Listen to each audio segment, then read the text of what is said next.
is Tesla's Model 3, a $35,000 electric car that isn't ugly and isn't slow. How about that?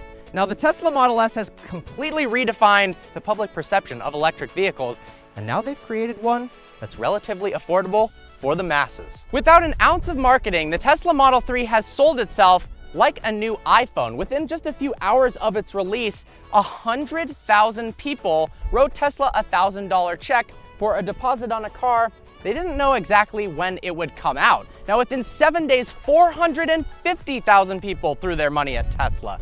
How is it possible that just a few days ago, people lined up outside of the Tesla showroom in LA just to get a chance to sit in and look at a new Model 3? Well, today, we're gonna try to find out just that. What Tesla's done is incredible. The cars sell themselves. There's no dealership, there's simply a showroom and an extremely desirable product. The Model 3, S, and X differentiate themselves in terms of the front from normal internal combustion engines in the fact that they don't have a front grille, but that also gives this an extremely low coefficient of drag of just 0.23. That means it's more efficient, the range is longer, the car is faster. It's a win-win in every single situation. We've got newly designed headlights that make the car seem more aggressive than the Model S. When looking at the side of the Model 3, you'll notice that the door handles are completely flush with the bodywork, like on the Model S. Although unlike the Model S, when you unlock the car, they don't slide outwards. They have this rear hinged mini suicide door-esque operation. Push in here and pull. It actually works the exact same way as a Nissan GT-R door handle. And also, with the larger extended range, this car weighs exactly the same as a Nissan GT-R. I love how the door of the charging port is actually integrated into the rear taillight assembly itself, so it looks like it doesn't even exist. All you have to do is tap on it, and it opens like this. In fact, if you have the charging cable in your hand, there's actually a button on that itself, which opens up the door. Stick it in here, and you're good to go.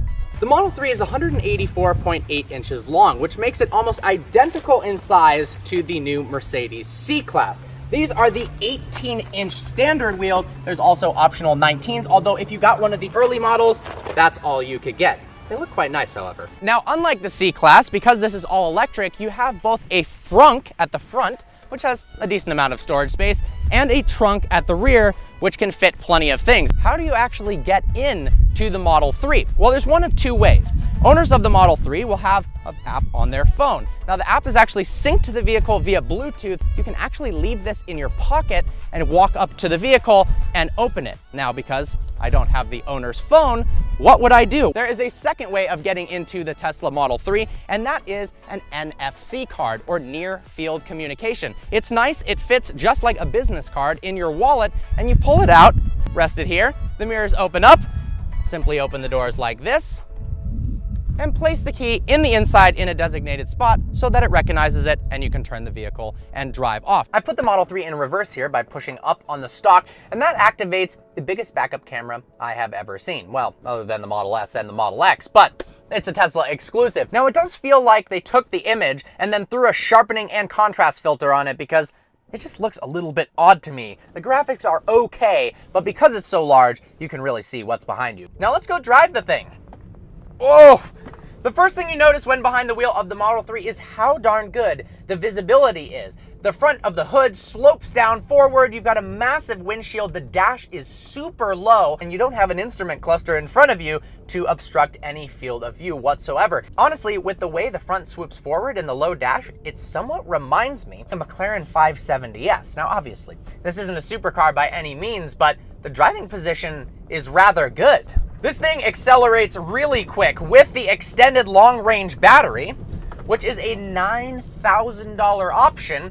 It's got a 310-mile range. It's able to do 0 to 60 in a claimed 5.1 seconds. I brought my V-Box with me, so I will in a little bit see if that is indeed the case. Now let's go click on the driving screen. We'll put the steering in comfort. When the steering is in comfort, it is very, very loose. The car feels, well, like it doesn't really want to have any fun. We're just cruising along softly, going for a nice, quiet drive. But when you put it in sport, I've heard other people say that it doesn't really feel like it has the driving dynamics of a sports car, but I actually disagree. Now, it's got a little bit of body roll, but the steering is direct and precise, and because it's rear-wheel drive, it's playful. The brakes work nice. Felt like ABS kicked on there a little bit. But overall, it's very easy to place this car on the road because of its visibility. Now, 3,800 pounds is decently heavy, but it feels a lot more nimble than that.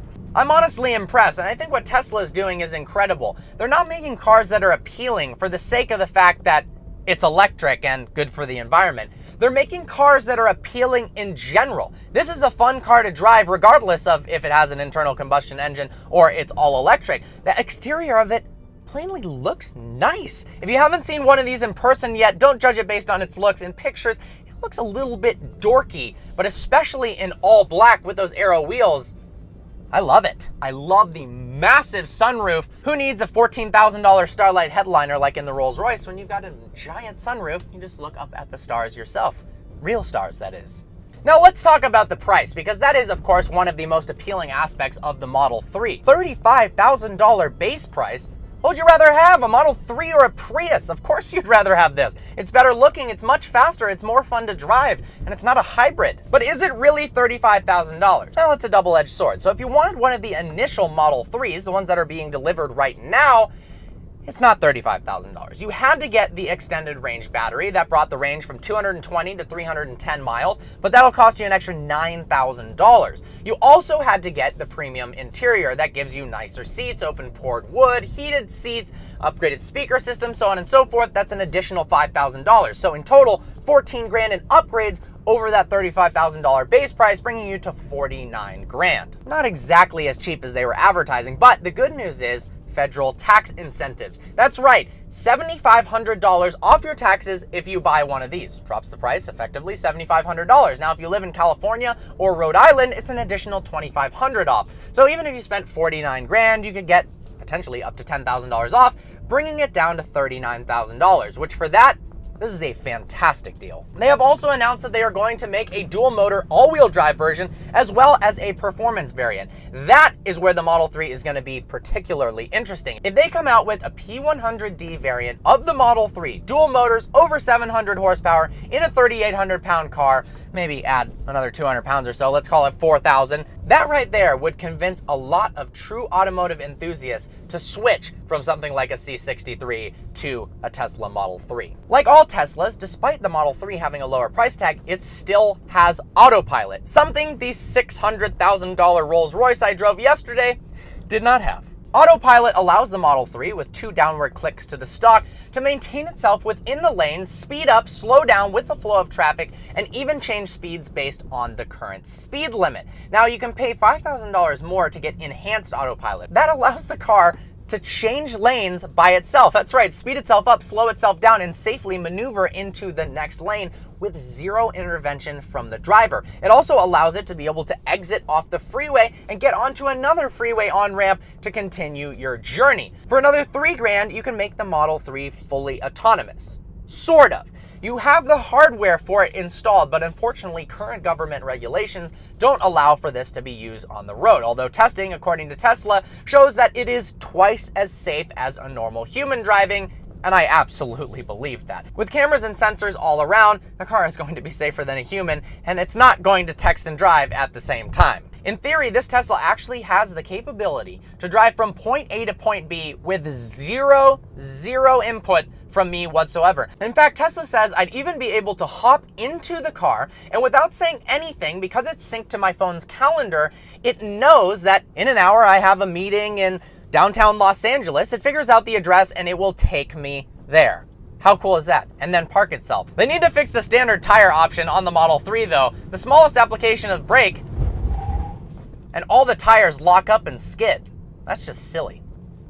Now, Tesla hasn't reinvented the wheel with the Model 3, but they have reinvented the air vent. In a world of quad zone climate control and using different fancy materials and touch-sensitive controls, nobody has actually reinvented the air vent. They're all either round or square and usually in the same positions. Well, Tesla took this as a challenge. How can we make it entirely, radically different? And they've done so in a very interesting way. One air vent runs all the way along the dash, blowing air out this way. But how do you control the direction of the air? Well, there is a secondary air vent that blows air upwards. The air streams meet together and blow whichever way you choose. This thing is literally an airbender. So how do we control it? Well, as you probably guessed, it is on the screen. We go to the climate control settings by clicking here. Now, when this is pushed upwards, additional air comes from this vent to meet with the air coming this direction, and the flow goes upwards.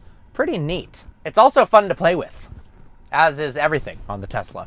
The interior of the Tesla Model 3 is what makes it stand apart from any other car ever made. This is the simplest interior available. It really is just a steering wheel, 2 stalks, one for the windshield wipers, the turning indicators, and a 15-inch screen that controls anything from climate to driving modes to seeing the GPS, but it also houses something quite unique. When you look over the steering wheel out at the road, you'll notice something really shocking. Where is the speedo or tachometer? Well, of course, an electric car, we don't need the tachometer, but how do I know how fast I'm going if I don't have a speedo? Well, they've decided to put that right here. When I start moving, this part of the screen will show me how fast I'm going. And I actually strongly dislike that decision. Here's why. Let's say you're driving in unfamiliar territory. You're both trying to look at the navigation and see how fast you're going at the same time so that you don't get a ticket. Well, you're going to have to constantly be looking over, down and to the right, while you're maneuvering in unfamiliar territory. The steering wheel itself is super simple. We've got 2 different toggles with absolutely no labels on it. So what do? Are they volume control knobs? Do they change the channel on the radio? Check this out. Up, down, click steering wheel. Very unique. Another interesting fact is that the glove box doesn't actually have any sort of release on it. It's simply a button on the screen. Now, why is this? This is confusing. It's hard to find. Why can't you just open it? Well, it's actually smart. If you loan somebody your car and you have valuables in it, you can actually lock the glove box remotely so that nobody can get into it. We've got a ton more controls on this screen. Let's go to driving, shall we? We can change the driving dynamics of the vehicle, steering mode, comfort, standard, and sport, adds weightiness. We've got regenerative braking, which takes some getting used to, but once you are, you almost don't have to use the brakes, and you save electricity and regenerate it at the same time. We can also control the door locks. Let's check out the different light settings. We've got it on auto. Literally anything you could want to control in the car is here and only here. Well, there's only one thing left to do. Let's see how fast the Model 3 hits 60 miles an hour. All right, the V-Box is ready. We've clicked slip start to enable that and make sure traction control is limited. What do you guys think? Comment in the comment section below your guesses. The claim speed is 5.1 seconds. I'm thinking 5 seconds. All right, to a stop.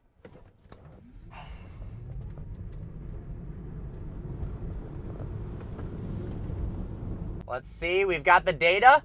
Oh my gosh, would you look at that? 4.4 seconds to 60 miles an hour. That's amazing. Let's try that again. Considering the fact that the Model 3 with the longer range battery has only 272 horsepower, 0 to 60 in 4.4 seconds is crazy. All right, here we go again.